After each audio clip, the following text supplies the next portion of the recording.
Hello, good morning. I am doctor Rita और आज मैं आपको एनीमिया के बारे में बताऊंगी। जैसा कि सबको पता है कि एनीमिया जो है वो ब्लड में हीमोग्लोबिन की कमी की वजह से होता है और एक रेंज होती है जब हम कहेंगे कि इसे एनीमिया है। ठीक है, जो फीमेल की बात करूँ अगर, तो फीमेल में 11 टू जो है 13 ग्राम % होना चाहिए और अगर जो है मेल की बात करूँ तो 13 टू 15 ग्राम % जो है नॉर्मल होता है। अगर आप लेस देन 11 लेस देन 10 है तो फिर आप एनीमिक हैं। अब बात करें कि इसमें क्या साइन एंड सिम्टम्स होंगे। अगर कोई फीमेल एनीमिक है तो वो थोड़े थोड़े काम करते ही सांस में दिक्कत होने लगेगी, सांस फूलने लगेगी, बेचैनी, घबराहट होना, ठीक है, किसी काम में मन नहीं लगना, ये सारे इसके सिम्टम्स हैं। और अगर ब्लड लॉस हो रहा है उसकी वजह से एनीमिया है तो फिर पीरियड का इरेगुलर हो जाना, है ना, ये सारे दिक्कत होंगी। आप देखोगे तो शरीर अगर बहुत ज़्यादा एनीमिक है तो फिर शरीर जो है बहुत आपको कमज़ोर फील होगा। ठीक है, अब बात करती हूँ कि इसके लिए क्या चेकअप करवाना चाहिए। तो अगर हीमोग्लोबिन जो है नॉर्मल से काफ़ी कम है तो आपको जो है रूटीन इन्वेस्टिगेशन करवाना चाहिए, जिससे आपको जो है हीमोग्लोबिन की कमी आपको पता चल जाएगी। और ये किसके वजह से होती है, क्या है कि हम जो डाइट लेते हैं उसमें प्रॉपर जो है iron, folic acid, vitamin B12 ये सब नहीं होता।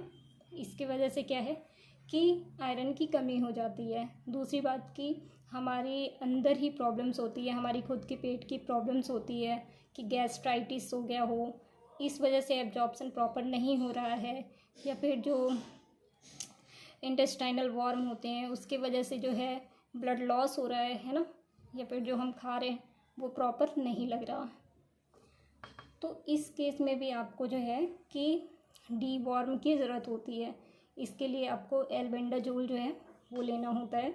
ठीक है, और दूसरी बात कि अब जो है आयरन कितना लेना है, तो नॉर्मल अगर प्रेगनेंसी है तो उस केस में आपको 100 मिलीग्राम जो है आपको पर डे लेना होगा। ठीक है, और अगर माइल्ड टू मॉडरेट है एनीमिया तो फिर आपको 200 ग्राम पर डे लेना होगा। ठीक है, साथ में आपको प्रॉपर रेस्ट की ज़रूरत पड़ेगी। अब भी मैं बात करती हूँ कि एनीमिया जो है वो कितने टाइप्स के होते हैं। तो आयरन डेफिशिएंसी एनीमिया जो है मोस्ट कॉमन है हमारे इंडिया में, और जो है विटामिन B12 जिसे मेगलोब्लास्टिक एनीमिया भी कहते हैं, तो वो हो गया। अभी हमें डाइट में क्या चेंजेस करना होगा कि हमें जितने भी ग्रीन वेजिटेबल्स हैं, फ्रूट्स हैं, ठीक है, जितने भी आयरन सोर्स हैं हमें उन्हें लेना होगा। आप मिल्क ले सकते हो, अगर आपको पसंद है तो आप जो है 2 टाइम आप ले सकते हो, और नहीं पसंद है तो भी आप कोशिश करें कि 1 गिलास तो ले ही लें। उसके बाद अगर जो नॉन वेज खाना पसंद करते हैं तो फिर आप जो है चिकन और मीट वगैरह मिलते हैं तो वो आप ले सकते हैं, क्योंकि इसमें विटामिन B12 जो है वो बहुत ज़्यादा होता है। और जो वेजिटेरियन हैं फिर जो है उनको विटामिन B12 की टैबलेट लेनी होगी, क्योंकि विटामिन B12 सिर्फ एनिमल्स में मिलते हैं। और पानी आप जितना ज़्यादा पी सकते हैं उतना ही आपको फ़ायदा करेगा ये। और अगर आपने एनीमिया आपको पता है कि है, उसके बाद भी आप इसका प्रॉपर ट्रीटमेंट नहीं लेते हैं तो इससे क्या होगा।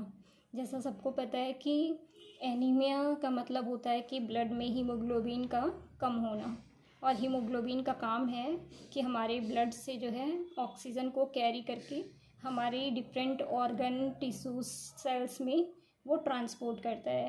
तो अगर हीमोग्लोबिन की कमी हो जाती है तो आपका जो ऑक्सीजन लेवल है वो कम हो जाएगा, वो प्रॉपर टिश्यूज़ में ही नहीं पहुंच पाएगा। तो जो सेल्स हैं या फिर जो ऑर्गन हैं उनमें वर्कलोड ज़्यादा होगा। ठीक है, तो हमारे लंग्स पे इफ़ेक्ट होगा, हमारे हार्ट पे इफ़ेक्ट करेगा, वो हमारे सेल्स पे इफ़ेक्ट करेगा, हमारे ब्रेन पे इफ़ेक्ट करेगा। ठीक है, तो इसे ट्रीट करवाना बहुत ज़रूरी है। आगे मैं कल बताऊंगी। आज के लिए इतना ही। Thank you.